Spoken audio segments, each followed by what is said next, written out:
The best mirrorless cameras for 2020. The best mirrorless camera overall. Fujifilm X-T4. Why should you buy this? Excellent performance and great design in a compact system.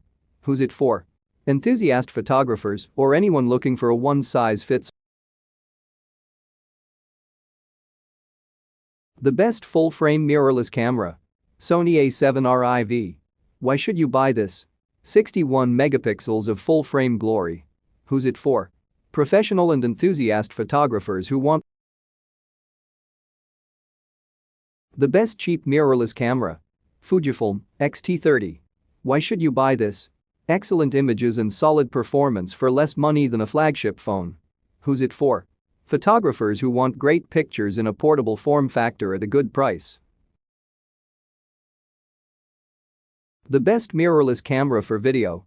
Panasonic Lumix GH5. Why should you buy this? The GH5 is a hybrid camera that can shoot both stills and video without cutting corners. Who's it for? Creatives who put as much emphasis on motion content as the best digital camera for beginners. Sony A6100. Why should you buy this?